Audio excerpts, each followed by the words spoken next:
Hi guys, it's Sandy. So I just wanted to get on here and read a note, a letter that I got from, comment, I don't know what to call it, that I got from someone who watched a video. So a couple videos back, I did a video about warning, what the farmers are telling us, and I shared a video within it of what a farmer was saying and how she was saying it's not going to be okay. I got quite a few comments from farmers telling me stuff, and it was eye-opening because I can watch and see what these farmers are saying, but to actually get the people that are boots on the ground that are experiencing it, that was something that I was just so happy that I heard from some of these farmers, because I want to share it with you. I want to share just a few of the comments that I got from that video, and I want to read them to you because you need to hear what these people are saying who are actually working, in the farm business or working in the grocery store business. I've got one of those to share too. I just want to let you know that I'm listening and I want to share this with other people. So I really appreciate those comments. But let me read what this one farmer said. I have 3 things I want to tell you about. And I've also got a can and cheese. I'm going to tell you why I have these, because of the price increase, what I have seen, what I just saw in the grocery store. Okay, so this was from a farmer, and this was off of my video that farmers are sounding the alarm that we need to listen because food prices are going to increase. I will put that somewhere up here, the video too, link it for you. So this is what this farmer said. As a farmer, I can say she is 100% right. Problem is, people do not understand where their food comes from and are using their grocery store as a gauge for food security. Because when we go to the grocery store, it looks like we have plenty of food because the shelves are full. False security. They will pay dearly for this ignorance, and I am not talking about money. What us farmers grow this year is for next year's consumption. What you are seeing in the stores is from last year's harvest. Across North America, there were crop losses, low yields, and hay losses. This resulted in a downsizing last fall of livestock as farmers were unable to get feed for our livestock for winter. This drove hay and feed prices up. Many small farmers downsized to bare minimum, holding enough breeders for spring. This is why you still see meat on your grocery store. The market was glutted. Last winter, prices soared up again and another downsizing happened across the board. Many small farmers were wiped out or only have enough livestock to feed their family. I have quite a few farmers that have commented and said, I'm holding enough for my family, but I can't do this anymore. Last summer, they can't afford it. Last summer, a bulk feed bag was, listen to this, $185 for a bulk feed bag last summer, and it is now $430. Again, the meat market is glutted. It now costs more to feed an animal out than when you sell them for. Reread that. I'll read it again. It now costs more to feed an animal out than what you can sell them for. To turn this around would mean having to hold back babies born this year and next to get our livestock back up. Many countries have banned food exports for the same reasons. So there is no way to replenish these losses. When you drive down the road, look and see how many fields are not planted.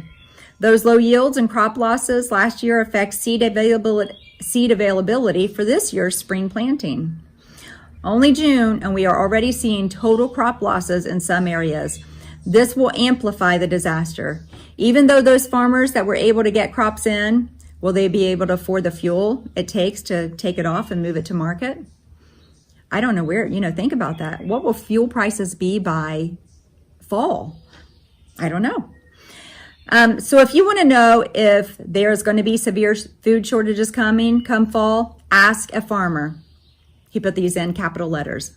Stop watching the distractions thrown at you. The Johnny Depp thing, the latest political scandal, hockey, etc. You are watching our agricultural sector being decimated right in front of your eyes. We grow it, the truckers move it to market and your grocery store. Farmers and truckers are the backbone of any country. Both have been taken out at the knees. This is global, people. Ice Age Farmer on YouTube, he mentioned this. I really like him too. You should go and check him out, Ice Age Farmer. Ice Age Farmer on YouTube has been following the destruction of our food production and distribution. If you want to see what you have missed, Wake up, people. He put that in capital letters. Wake up, people. We are not warning you for nothing. Our families can grow our own food, but can you? So that was from a farmer, and oh man, I read it and I was like, oh my gosh, he's exactly right. He is telling us, he is warning us. So then I read a few other comments, and the farmers were the ones that I was really listening to. But this one girl said, I work at a grocery store part-time. She said, it's my second job. And she said, I cannot believe how each time I go in, so she's not in there every day because it's her second job. She said, each time I go in weekly, how much the prices have gone up. And she said, some of them almost daily. Well, let me just tell you that I have bought this kind. Anybody knows me knows I like to shop at Aldi. Aldi and Kroger are my two places I go. So this can is just like Rotel tomatoes. It has the green chilies and tomatoes in it. I have bought this forever because we make our own salsa using it, mostly in the wintertime. I bought it for 35 cents forever. I mean, just all the time. I would buy it for 35 cents. Then it went to 42 cents. All right, no big deal. And then it went to 68 cents. And now it's 72 cents. So that price is really going up, and we're going to keep seeing this, you guys. We're going to keep seeing these kind of price increases. We know that we are. And then cheese, just another thing. When I was in the store today and grabbing a chunk of cheese, several, for dinners this week. Cheese used to be so cheap at Aldi. I used to buy it for like $1.45, and then it went to $1.79, and now it's $1.89. So we are seeing increase after increase. Is it going to get to the point where we can't afford to buy the food that we, just enjoy eating, like cheese? And then let me tell you about this one. Right here, you guys, Sam's Club, 6 cans of chicken breast. I would buy this. I did buy this for our pantry. I would buy this for $10.98. Now, fresh chicken is what we use, but this is great for the pantry. So $10.98. And then it went to $15.98. And when I was in Sam's Club the other day, $19.98 now for 6 cans of chicken. What was just $10.98 at the beginning of the year. Prices are soaring. And then let me read this last one to you. This comment was a really good one too. So this person said in the comment section on the same one about the farmers are warning us, said, walked into my local wholesale club right after the first COVID lockdowns were announced. The food section looked like it had been looted. Vegetables and fruit on the floor, nothing but dented cans of product left on the shelves. All of the dry goods wiped out. That was then.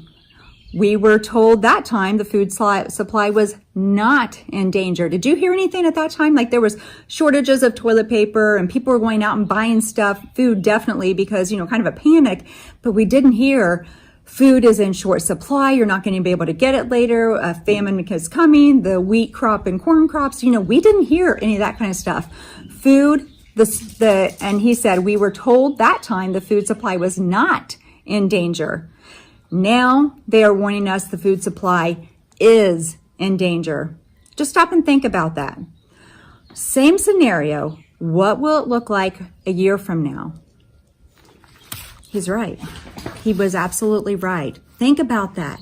Now we're being told that there will be a food shortage. Now we're being told that there is a coming famine globally that could hit different parts of the world really bad. What kind of panic is that going to make, whenever people really figure out that there is a food shortage coming? So do your due diligence, be wise, get out now and get stuff in your house. Just beat inflation as much as you can right now. It's not going to get better. The farmer in the last video, when I shared that, said it's not going to be okay. So I have said before, this is not to scare and panic. This is to warn and inform. So that's all I'm doing.